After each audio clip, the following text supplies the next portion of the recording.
샬롬. 오늘 하루도 우리 하나님의 은혜가 우리 사랑하는 성도님들의 삶 가운데 있기를 소원합니다. 오늘도 우리 사랑하는 우리 주님을 바라보면서 이렇게 의지하면서 살아가는 그런 성도님들 되시기를 바라겠습니다. 오늘 우리가 함께 나눌 하나님의 말씀 출애굽기 12장 37절에서부터 51절까지 말씀이 되겠습니다. 자, 이제 드디어 이스라엘 백성들이 애굽 땅을 탈출하면서 가나안 땅을 향해 가는 그런 출애굽의 여정이 시작되어집니다. 오늘 말씀 가운데 그 첫 번째 발걸음을 내딛는 그런 장면이 말씀 가운데 나와 있지요. 존 버년이 쓴 철로 역정이라는 책에 보게 되게 되면 한 순례자가 그 하나님의 도성, 그 천성을 향하여 길이 떠나는 장면이 나옵니다. 그러나 순탄하게 그 천성까지 도달하지 않지요. 수없이 많은 난관을 만납니다. 유혹을 만나지요. 그래서 곧장 그 천성을 향해 가는 그 길대로 걸어가지를 못하고 이 길로도 빠져보고 저 길로도 빠져봅니다. 그 가운데에서 여러 가지 유혹도 당하고 또 그 가운데에서 또 낭망하기도 하고 이러한 과정을 거치면서 이제 천성까지 도달하는 그런 장면이 나오게 되지요. 이 출애굽의 여정도 마찬가지입니다. 쉽게 갈 수 있는 길을 이들이 이스라엘 백성들이 여러 가지 또 불순종 그리고 또 하나님의 뜻이 같이 있게 되면서 40년이라는 긴 시간을 광야에서 보내게 되어지죠. 마침내 가나안 땅에 이르기까지 이들은 이 40년 동안에 광야의 생활을 하면서 수없이 하나님의 그러한 기적을 지켜보았고 하나님의 은혜를 체험하게 됩니다.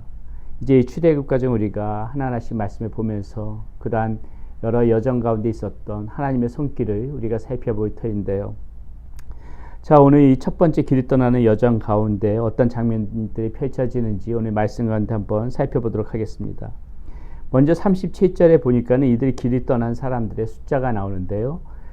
장정만 60만 명가량이라고 이렇게 나와 있습니다. 아마 아이들 또 여러 그러한 여인들 이렇게 포함하게 되게 되면은 약 150만에서 200만 정도 되어지지 않을까 그렇게 성경학자들은 추산하고 있지요.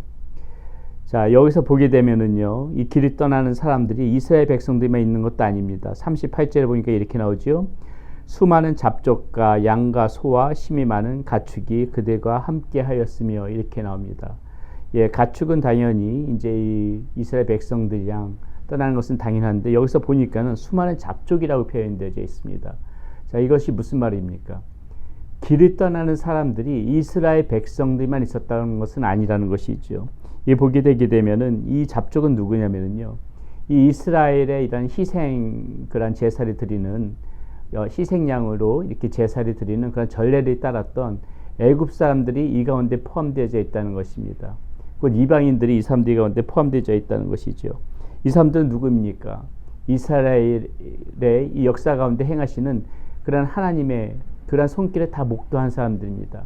그리고 이들의 순종의 쪽에 복을 받는 그런 장면들도 다 지켜봤던 그런 사람들이었다는 것이죠.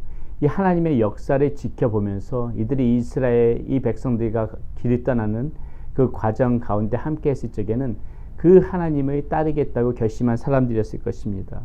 우리는 이 말씀을 보면서 벌써부터 이 하나님께서 배타적으로 그 이방인들을 제외하고 이스라엘 백성들만 지키려고 했던 것이 아니라는 것을 우리는 이 말씀 가운데서 알 수 있습니다.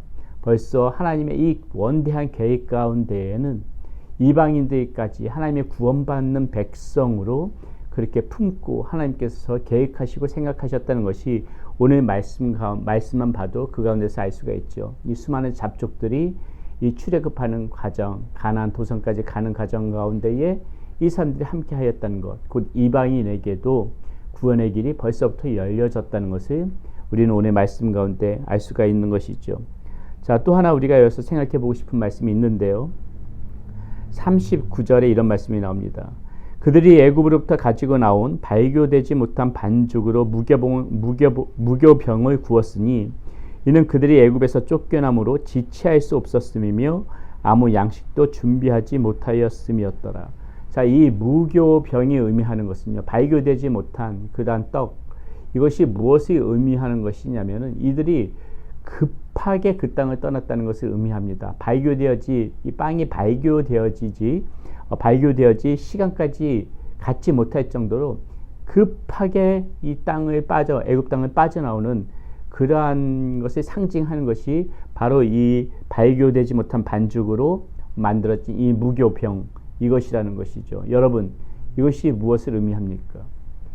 우리가요, 이 옛 생활의 모습, 이 애굽에서 종살이 했던 모습은 옛 모습이라고 할 수 있죠. 옛 사람의 모습이라고 할 수 있습니다. 이스라엘 백성들의 옛 생활이라고 할 수 있었죠. 이 옛 생활로부터 벗어나는 것은요, 이렇게 우리가 급하게 벗어나야 된다는 것입니다. 우리가 하나님의 자녀로 살아갈 때, 하나님의 자녀로 이렇게 살아가기를 결심을 했으면은요, 이런 식으로 급하게 벗어나는 것이에요. 이것이 무슨 말이냐면은 차근차근 내가 옛 생활에 정리해 가면서 내가 차츰차츰 하나님의 자녀가 되어지지 이것이 아니라는 것입니다. 이것이 잘못된 생활이고 이것이 잘못된 과거라고 우리가 생각을 했으면은 그것을 급하게 정리하고 하나님의 자녀로 돌아서야 된다는 것이죠. 많은 사람들이 이 하나님 앞에 돌아오려고 결심을 할 때 시간을 두고 차근차근 나 자신의 삶 이것도 정리하고 이것도 되어지고 이런 식으로 핑계를 대는 것을 많이 우리는 보지 않습니까? 그것이 아니라는 것입니다. 오늘 말씀 가운데 보게 되게 되면은 이 이스라엘 백성들이 하나님의 이 옛 생활을 정리하는 이 삶 가운데서는 급하게 정리하고 나온 거예요. 그것이 이제 이 무교병이 그것을 상징하는 것입니다. 시간을 두고 차근차근 정리하는 것이 아니라 옛 생활을 급하게 단절시켜버리고 하나님의 자녀로, 하나님의 백성으로 그렇게 길에 나서는 것입니다. 사랑하는 여러분, 오늘과 우리가 이 말씀 가운데 생각해 보아야 될 부분이요, 바로 이것입니다. 하나님의 자녀로 살기를 결심했으면은 옛 생활을 급하게 단절시키고 바로 하나님의 자녀로 돌아서서 하나님의 자녀의 길을 걸어가는 그러한 모습이 오늘 우리 가운데 있어야 된다는 것이죠. 자, 마지막으로 우리가 한 절만 더 보겠습니다. 41절 말씀인데요.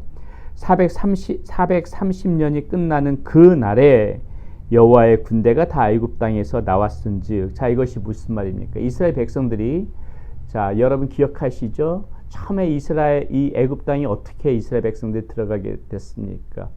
애굽 땅에 팔려간 그 요셉이 총리가 되어지면서 그 자신의 아버지, 자신의 가족들 야곱을 그 애굽 땅으로 불러들이지 않습니까?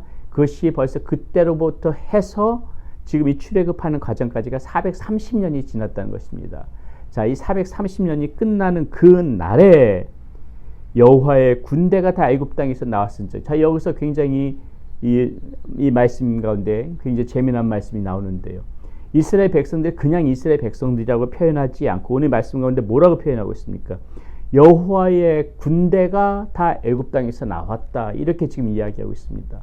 바로 그것이죠. 사랑하는 여러분, 우리가 이 출애굽하는 과정, 곧 앞서도 말씀드렸지만은 이 철로의 역정과 같이 우리가 이제 하나님의 도성까지 도달하는 그 길은 우리가 일반 시민의 그러한 모습, 일반 사람적인 모습으로 그렇게 곱게 걸어가는 길이 아니라는 것입니다. 수많은 유혹이 우리에게 닥쳐오고요, 수많은 적병들이 우리에게 찾아옵니다.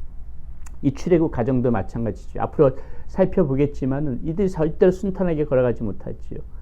가까운 길을 40년 동안에 거쳐가면서 수많은 난관을 만나죠. 수많은 적군을 만납니다. 수많은 장애를 만납니다. 그럴 때 여러분 어떻습니까? 우리가 무장하지 않은 그런 군병과 같은 모습이 아니고서는 그 길을 쉽게 헤쳐나갈 수가 없다는 것입니다. 그 길을 걸어갈 수가 없다는 것입니다. 그렇기 때문에 갑자기 오늘 이 말씀 가운데서는 이 이스라엘 백성들이 그냥 백성이라고 표현하지 않고 뭐라고 표현하고 있습니까? 여호와의 군대가 다 애굽 땅에서 나왔다, 이렇게 지금 표현하고 있는 것입니다. 여호와의 군대라고 표현했을 적에 앞으로의 그 이들의 험난한 길이 예상되어지는 것이죠. 사랑하는 여러분, 오늘 우리가 이 땅 가운데서 살아갈 때 우리가 생각하고 마음을 먹어야 될 것이 바로 이것입니다. 그냥 쉽게 생각하고 쉽게 아무런 무장을 하지 않고 살아가다 보게 되면은 우리는 적병의 손에 넘어지고 우리는 이 사탄의 유혹에 꺾이고 이러한 일들이 빈번하게 벌어진다는 것입니다. 그렇기 때문에 우리의 마음 가운데는 이 땅 가운데 살아가면서, 이 악한 세상 가운데 살아가면서 유혹에 넘어지지 않고 적병의 손에 우리가 무너지지 않기 위해서는 전신갑주에 있는 이 그리스도의 말씀으로, 기도로, 찬양으로, 이렇게 굳건한 믿음으로 무장한 그러한 군인의 신분과 같은 마음으로 이 땅 가운데 살아가야 된다는 것입니다. 사랑하는 여러분, 저와 여러분들은 여호와의 군대입니다. 여호와의 군대, 하나님께서 훈련시키신 군병, 하나님께서 무장시키신 그러한 군병, 하나님의 명령과 하나님의 말씀의 체계에 따르는 그러한 여호와의 군대. 여러분, 이 사실을 절대 잊지 말고 오늘도 우리가 주의 군병으로서 힘있게 담대하게 그렇게 살아가는 사랑하는 성도님들이 되시기를 바라겠습니다. 기도합니다. 하나님 감사합니다. 이스라엘 백성들이 이제 애굽 땅을 나오게 됩니다. 하나님, 오늘 말씀 가운데에 수많은 그런 이방인들에게까지 구원의 길이 열렸음에 감사를 드립니다. 또한 아버지 하나님, 오늘 말씀 가운데에서 급하게 옛생활을 단절하고 하나님의 자녀로 살아가기로 그렇게 길을 나서는 이 이스라엘 백성들의 모습을 보면서 우리도 하나님, 옛생활에 시간을 두고 정리하는 것이 아니라 급하게 단절시켜버리고 바로 하나님의 자녀로 그렇게 살아갈 수 있는 우리의 모습이 될 수 있기를 소원합니다. 우리는 여호와의 군대라고 말씀하십니다. 하나님, 우리의 마음 가운데, 심령 가운데에 영적으로 무장하게 하여 주시어서 이 험한 세상 속에서 악한 적병의 손에 넘어지지 않는 우리 사랑하는 모든 성도님들이 되어질 수 있도록 인도하여 주시옵소서. 우리 주 예수 그리스도의 이름으로 감사하며 기도드렸습니다. 아멘.